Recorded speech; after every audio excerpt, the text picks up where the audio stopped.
இன்னைக்கு டேட்டுக்கு என்ஆர்இ அக்கௌண்ட்ல நீங்க பிக்ஸ்டு டெபாசிட் ரெகுலர்ல நீங்க வந்து பண்றீங்க அப்படின்னா அதுல வந்து ஒரு 6.5ல இருந்து 7% இன்ட்ரெஸ்ட் ரேட் கொடுக்குறாங்க. இப்ப அதே இன்ட்ரெஸ்ட் உங்களுக்கு வந்து எஃப்சி என்ஆர் அக்கௌண்ட்ல கொடுக்குறாங்க.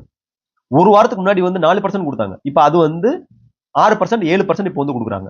அப்ப இது வந்து ஒரு பெரிய அட்வான்டேஜ். ஏன் பெரிய அட்வான்டேஜ் ஆகுது அப்படின்னா நீங்க வந்து ஒரு 5 வருஷம் கழிச்சு நீங்க வந்து டாலர்ல நீங்க டெபாசிட் பண்ணதை டாலராவே எடுக்க முடியும். அந்த டிப்ரிசியேஷன் ஐஎன்ஆரோடைய டிப்ரிசியேஷன் வந்து உங்களுக்கு வந்து அட்வான்டேஜ் கிடைக்கும். இப்ப இது வந்து ஒரு எக்ஸாம்பிள பார்ப்போம். இப்ப நீங்க வந்து ஒரு $1,00,000 இன்னைக்கு டேட்டுக்கு நீங்க இருக்குது உங்கள்ட்ட. இந்த $1,00,000 வந்து நீங்க என்ஆர்இ டெபாசிட்ல நீங்க வந்து டெபாசிட் பண்றீங்க அக்கௌண்ட்ல ரெகுலரா பண்ணக்கூடிய. இந்த என்ஆர்இ அக்கௌண்ட்ல நீங்க ரெகுலரா டெபாசிட் பண்றீங்க. ஒரு 5 இயர்ஸ்க்கு டெபாசிட் பண்ணி 7% இன்ட்ரெஸ்ட் ரேட்டுக்கு உங்களுக்கு எவ்வளவு கிடைக்கும் அப்படின்னா 1,35,46,000 ஆஃப்டர் 5 இயர். ஏன்னா இன்னைக்கு டேட்டுக்கு நீங்க வந்து 1 lakh வந்து நீங்க வந்து யூஎஸ்டி நீங்க கன்வெர்ட் பண்ணீங்க அப்படின்னா ஏன்னா என்ஆர்இல வந்து ஐஎன்ஆரா வைக்கணும். அப்ப 1 lakh மல்டிப்ளைடு பை 95.75 இன்னைக்கு டேட்டுக்கு வந்து 95 $1 வந்து கன்வர்ஷன் ரேட். அப்ப உங்களுடைய ஐஎன்ஆர் வந்து எவ்வளவு வருது அப்படின்னா 95,75,000.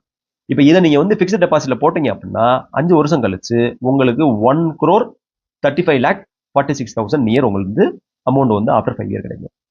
இப்ப இதே அமௌண்ட்டை நீங்க என்ஆர்இல பார்க் பண்றதுக்கு பதிலா எஃப்சிஎன்ஆர் அக்கௌண்ட்ல நீங்க பார்க் பண்ணீங்க அப்படின்னா டாலரா தான் இருக்கும். அதை வந்து இன்னைக்கு டேட்டுக்கு ஐஎன்ஆரா மாத்த மாட்டாங்க. அப்ப நான் $1 lakh நான் இன்னைக்கு டேட்டுக்கு வைக்கிறேன் அப்படின்னா ஆஃப்டர் 5 இயர்ஸ் 7% இன்ட்ரெஸ்ட் ரேட்ல எனக்கு வந்து $1,40,255 வந்து எனக்கு கிடைக்கும். அப்ப எவ்ரி இயர் வந்து ஐஎன்ஆருடைய டிப்ரிசியேஷன் 3%ல இருந்து 2.5% ஜென்ரலா இருக்கும்.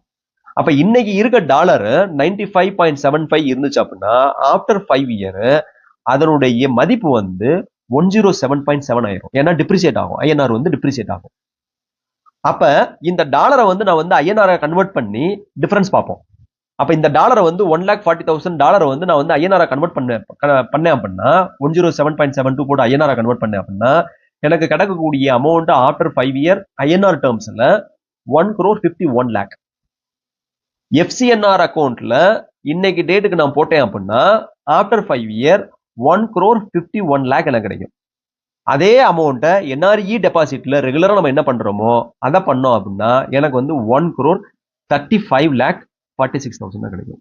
அப்ப டிஃபரன்ஸ் பாத்தீங்க அப்படின்னா இந்த ரெண்டுக்கு டிஃபரன்ஸ் பாத்தீங்க அப்படின்னா க்ளோஸ் டு 15 lakh வரைக்கும் வந்து உங்களுக்கு வந்து டிஃபரன்ஸ் வருது.